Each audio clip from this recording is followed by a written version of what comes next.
Hello everyone, welcome to Only Success. इस video में हम लोग क्लास 10th एसएसटी हिस्ट्री की बुक का chapter 1 the rise of nationalism in Europe के क्वेश्चन आंसर्स देखेंगे। पहला है कि भाई हमें शॉर्ट नोट लिखने हैं, बताना है कि गुस्सेपे मजीनी और काउंट कैलेमर डे केवर ये सब कौन कौन थे, फ्रैंकफर्ट पार्लियामेंट। तो आंसर देखते हैं, मजीनी कौन था। बहुत इंपॉर्टेंट है आपके एग्जाम के लिए, एमसीक्यूज़ के लिए, मतलब बहुत इंपॉर्टेंट कैरेक्टर है ये भाई।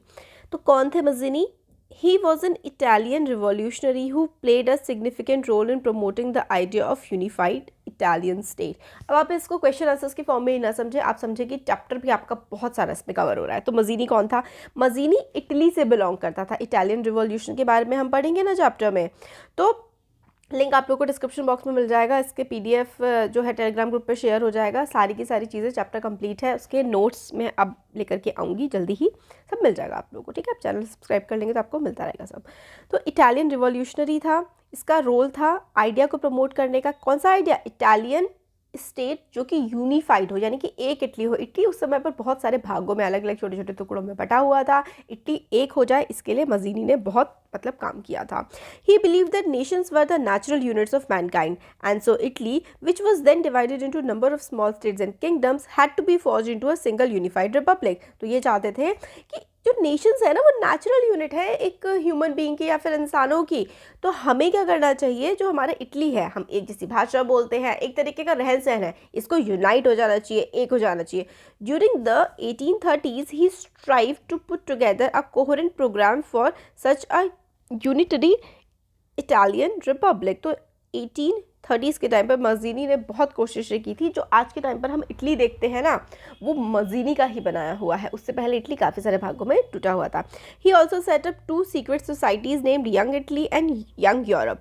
These societies help in the dissemination of his ideas. तो ये इंपॉर्टेंट है कि यंग इटली और यंग यूरोप ये किसने बनाई थी? ये बनाई थी गस्पी मजीनी ने बनाई थी, यंग इटली और यंग यूरोप। और ये किसके फेवर में था? ये था इटालियन यूनिफिकेशन के फेवर में। और ये जो इसने ऑर्गेनाइजेशंस बनाई थी, ये हेल्प कर रही थी इसके आइडियाज़ को फैलाने में। जो ये चाहता है कि इटली एक हो जाए, पूरा अलग अलग भागों में जो बटा हुआ है, उसके आइडियाज़ को फैलाने के लिए मजीनी ने ये बनाई थी। नेक्स्ट है काउंट कैलेमो डे कूवर। तो इसका देखते हैं। One of the 7 states of Italy, only Sardinia piedmont was ruled by Italian princely house. तो इटली जो है लगभग 7 स्टेट्स में बटा हुआ था, उसमें से सिर्फ एक ही था 7 में से जो कि मतलब सार्डिनिया पीडमोंट था, जो इटली के ही लोग रूल कर रहे थे। बाकी तो भाई बाहर से आए हुए लोगों ने इटली पर कब्जा करा हुआ था। When the revolutionary uprisings of 1831 and 1848 failed to unite Italy, responsibility to establish unified Italy fell upon this Italian state. तो सार्डिनिया पीडमोंट, या फिर आप इसको पीडमोंट सार्डिनिया बोलेंगे, तो यही था जो इटली के खुद के लोगों का था। मतलब इस यहाँ का राजा इटली का ही था, बाकी सब तो बाहर से शासन करने आए हुए थे। King Victor Emmanuel two was its ruler and Cavour was the chief minister. तो जो केवर था वो चीफ मिनिस्टर था और किंग का नाम था Victor Emmanuel two. Cavour led the movement to unite the separate state of 19th century Italy. He engineered a careful diplomatic alliance with France, which helped Sardinia Piedmont to defeat Austrian forces in 1859 and thereby free the northern part of Italy from Austrian Habsburgs। तो ये हमने जब chapter किया हुआ है, और मैं दोबारा भी लेकर के आऊँगी बिल्कुल इसके जो शॉर्ट नोट्स की फॉर्म में, कि यूनिफिकेशन ऑफ इटली क्या था, यूनिफिकेशन ऑफ जर्मनी क्या था, ये सारा का सारा लेकर के आएंगे हम। तो उसमें हम देखेंगे कि केवर का और मजीनी का क्या रोल रहा था, किस तरीके से उन्होंने इटली को यूनिफाई करने में मदद की थी। तो केवर कौन था? केवर था चीफ मिनिस्टर सार्डिनिया पीडमोंट का जब राजा था इमैनुअल टू। और किसकी मदद इन्होंने ली थी? इन्होंने मदद ली थी फ्रांस की, और फिर ये सक्सेसफुली इन्होंने हरा दिया था ऑस्ट्रियन हैब्सबर्ग एम्पायर को। तो हैब्सबर्ग एम्पायर ने काफ़ी ज़्यादा एरिया पर कब्जा कर रखा था इटली के, तो इन्होंने डिफीट कर दिया था हैब्सबर्ग्स को, और फिर मतलब फाइनली इटली यूनिफाई हो गई थी। अब आता है ग्रीक वॉर ऑफ इंडिपेंडेंस क्या थी। This was a successful war of independence waged by Greek revolutionaries between 1821 and 1829। तो 1821 से लेकर के 1829 के टाइम पर ग्रीक वॉर ऑफ इंडिपेंडेंस हुई थी। और किसके अगेंस्ट हुई थी? ऑटोमन एम्पायर के। Greeks were supported by west European countries while poets and artist hailed Greece as cradle of European civilisation. Finally treaty of Constantinople of 1832 recognise Greece as an independent nation. तो Greek war of independence कब हुई थी? 1821 से लेकर के 1829 के बीच में। और किसके खिलाफ हुई थी? ये हुई थी ऑटोमन एम्पायर की। तो जैसे कि कोई भी वॉर है या फिर कोई भी इंपॉर्टेंट इवेंट है, पहले तो हमें उसकी टाइमलाइन पता होनी चाहिए कि कब से कब तक हुई थी, फिर किसके खिलाफ हुई थी, मतलब किन दो पार्टीज़ के बीच में हुई थी। फिर ग्रीस को सपोर्ट किया था वेस्टर्न यूरोपियन कंट्रीज़ ने, और फिर ट्रीटी ऑफ कॉन्स्टेंटिनोपल हुई थी 1832 में, और फिर फाइनली ग्रीक एक आज़ाद और एक अलग स्वतंत्र देश बन गया था 1832 में।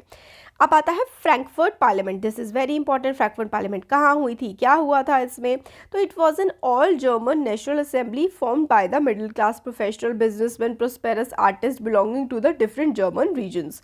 तो ये एक ऑल जर्मन नेशनल असेंबली थी, यानी कि जर्मनी भी बहुत सारे छोटे छोटे भागों में टूटा हुआ था, तो उसको जोड़ने के लिए वहाँ के जो थोड़े मिडिल क्लास या फिर थोड़े पैसे वाले लोग थे, वो आए थे कि भाई किस तरीके से जर्मनी को पूरा एक बना दिया जाए। It was convene. Frankfurt parliament कब हुई थी? 18 मई 1848 को in the church of Saint Paul in the city of Frankfurt. तो कब हुई थी? 18 मई 1848 को। कहाँ पर हुई थी? Church of Saint Paul, Frankfurt city में, इसलिए इसका नाम फ्रैंकफर्ट पार्लियामेंट था। तो इसकी डेट कहाँ पर हुई थी और किसने अटेंड करी थी, ये इंपॉर्टेंट है। This assembly drafted a constitution for German nation to be headed by monarchy subjected to a parliament. तो इन्होंने कहा कि ठीक है, मोनार्की यानी कि राजा ही रूल करेगा देश पर, बट एक पार्लियामेंट भी होगी, संसद भी होगी, और राजा को लोगों की सुननी पड़ेगी। However it faced opposition from aristocracy and military. Aristocracy यानी कि बिल्कुल राजशाही, खूब अमीर लोग इस बात को नहीं माने, और मिलिट्री जो थी, सेना थी, उन्होंने भी फ्रैंकफर्ट पार्लियामेंट को नहीं माना। Also it was dominated by middle class. It lost its mass support base. In the end it was forced to disband on 31 May 1849। तो क्योंकि मिडिल क्लास ने ये बनाई किसने थी? बेसिकली मिडिल क्लास, जो प्रोफेशनल लोग होते हैं, जैसे कि बिजनेसमैन, प्रोस्पेरस आर्टिस्ट, यानी कि गरीबों से ऊपर और अमीरों से नीचे, तो एक मिडिल क्लास होती है। मिडिल क्लास के लोगों ने कन्वीन करी थी, यानी कि बुलाई थी फ्रैंकफर्ट पार्लियामेंट। तो धीरे धीरे करके ना ही जो बिल्कुल राजशाही एरिस्टोक्रेट्स है उनका सपोर्ट रहा, और ना ही बिल्कुल गरीब लोगों का सपोर्ट रहा, तो इनका सपोर्ट ही पूरा खत्म हो गया। और ये 18 मई 1848 को बनी थी, और 31 मई 1849 आते आते डिसबैंड हो गई, खत्म हो गई। तो ये थी फ्रैंकफर्ट पार्लियामेंट। अब आगे देखते हैं the role of women in nationalist struggle. तो नेशनलिस्ट स्ट्रगल में वुमेन का क्या रोल रहा था, यानी कि जो आंदोलन हुए थे देशों में अलग अलग, उसमें औरतों का क्या योगदान था। Artistic representation of the French revolution show man and women participating equally in movement. तो हम जब आर्टिस्टिक यानी कि जो पेंटिंग्स होती हैं फ्रेंच रिवॉल्यूशन की, उसमें हम देखते हैं कि विमेन और मेन ने दोनों ने साथ बढ़ चढ़ करके हिस्सा लिया था। Liberty is personified as a women. Liberty, equality, fraternity, ये तीन आइडियाज़ हमें फ्रांस से मिलते हैं। तो लिबर्टी यानी कि विचारों की आज़ादी जो है वो एक विमेन की फिगर के तौर पर दिखाई गई। Also liberation, nationalism propounded the idea of universal suffrage. Universal suffrage का मतलब होता है हर एक व्यक्ति, डिस्पाइट कि वो एक औरत है या आदमी है, उसको वोट देने का अधिकार है। Leading to women active participation in nationalist movements in Europe. Although women had actively participated in nationalist struggle, they were given little or no political rights, an example being the Frankfurt Parliament, where women were admitted only as observers to stand in the visitors gallery. तो nationalist struggles में अपने देश की आज़ादी के लिए, अपने देश को बचाने के लिए वुमेन ने साथ बढ़ करके हिस्सा लिया था। और लिबर्टी का आइडिया जो था फ्रेंच रिवॉल्यूशन का, उसमें ये भी था कि भाई पूरा इक्वल अधिकार वोट देने का वुमेन्स को भी दिया जाए। वुमेन ने एक्टिव पार्टिसिपेशन किया था नेशनलिस्ट मूवमेंट में, मतलब वुमेन ने काफ़ी पार्टिसिपेट किया था, वुमेन ने अच्छा पार्टिसिपेट किया यूरोप के नेशनलिस्ट मूवमेंट में। मगर वुमेन जो है फिर भी इतना ज़्यादा उनको समझा नहीं जाता था, उनको कोई अधिकार नहीं मिले। अगर हम फ्रैंकफर्ट पार्लियामेंट की भी बात करें तो वुमेन को कुछ बोलने का वगैरह कुछ अधिकार नहीं था, सिर्फ वो गैलरी में खड़े होकर के देख सकती थी कि क्या डिस्कशन चल रही है, अपने विचार व्यक्त नहीं कर सकती थी। तो ये चीज़ थी। नेक्स्ट है, what step did French revolutionaries take to create a sense of collective identity among the French people. तो फ्रेंच रिवॉल्यूशनरीज ने क्या क्या स्टेप्स लिए कि भाई फ्रांस के लोग एक दूसरे से जुड़ाव या एक दूसरे से जुड़ा हुआ महसूस करें। तो French revolutionaries took many important step to create a sense of collective identity among French people. Ideas of la patrie, this is important. कौन कौन से आइडियाज थे? La patrie, the fatherland, le citoyen, the citizen, popularise the notion of united community enjoying equal rights under the constitution. तो उन्होंने कहा कि भाई हम एक ही फादरलैंड के हैं, एक ही देश के सिटीजन हैं, तो मतलब ये यूनिटी यानी कि एकता दर्शाने के लिए ये सब करा गया। A new French flag replace the royal standard. तो रॉयल स्टैंडर्ड जो फ्लैग था, एक नया फ्लैग बनाया गया। State general was renamed the national assembly and was elected by group of active citizen. तो एक्टिव सिटीजन जो वोट कर सकते हैं। स्टेट जनरल मतलब 3 स्टेट्स होती थी ना, ठीक है। तो आप 9th क्लास में पढ़ के आए हैं, वैसे मैं चैप्टर में समझाया हुआ है मैंने, बट आप मुझे भी बताएंगे कि 3 स्टेट कौन कौन सी होती थी। उसको हटा दिया गया और उसकी जगह उसका नाम जो है एक असेंबली की होती थी, जिसमें सब लोग आते थे। सब लोग नहीं, कुछ स्पेसिफाइड लोग ही आप आते थे। वो कौन कौन होते थे आप बताएंगे। नेशनल असेंबली का नाम दे दिया गया स्टेट जनरल को, और एक्टिव सिटीजन उसमें वोट कर सकते थे। Central administrative system made uniform laws for the entire nation. Regional dialects were discouraged in the favour of French as national language. तो रीजनल डायलेक्ट्स यानी कि जो लोकल बोलियां होती है ना, उनको डिस्करेज किया गया। कहा गया कि ये नहीं चलेंगी, पूरे देश में एक फ्रेंच भाषा चलेगी, ताकि देश यूनाइटेड लगे और हर कोई एक दूसरे से सिमिलैरिटी फील कर सके। नेक्स्ट है who were Marian and Germania, which was the importance of the way in which they were portrayed। तो मेरियान जर्मेनिया कौन थी और किस तरीके से उनको पोर्ट्रे किया गया था, उसकी क्या इंपॉर्टेंस थी? तो आंसर है मेरियान और Germania were representative figure allegories for the French and the German nation. तो फ्रेंच और जर्मन नेशन के लिए मतलब एक फीमेल रिप्रेजेंटेशन था कि ये फ्रांस को रिप्रेजेंट कर रही हैं मेरियान, और जर्मेनिया जर्मनी को रिप्रेजेंट कर रही हैं। They stood as personification of ideas like liberty and the republic. The importance of the way in which they were portrayed lies in the fact that the public could identify with their symbolic meaning and this would instill a sense of national unity in them। तो उनको दिखाया गया liberty, विचारों की आज़ादी, Republic यानी कि अब जो देश का हेड है वो कोई राजा नहीं होगा, चुना हुआ व्यक्ति होगा। और इम्पोर्टेंस दी गई कि भाई सारे के सारे लोग इन फिगर्स को देख के एक यूनाइटेड फीलिंग अपने अंदर ला सकते थे। एक सिंबॉलिक इनका मीनिंग था कि देश जो है वो एक है इन सिंबल्स के थ्रू। मतलब ये सिंबल दिखा रहे हैं कि हमारा देश एक है, हमारे देश में एकता है।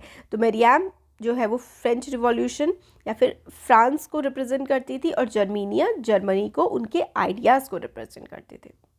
नेक्स्ट है question 4, briefly trace the process of German unification. तो जर्मन यूनिफिकेशन के बारे में हम लोगों को बताना है। The process of German unification was continued by Prussia. तो प्रशिया का बहुत ज़्यादा इंपॉर्टेंट रोल रहा है जर्मन यूनिफिकेशन में।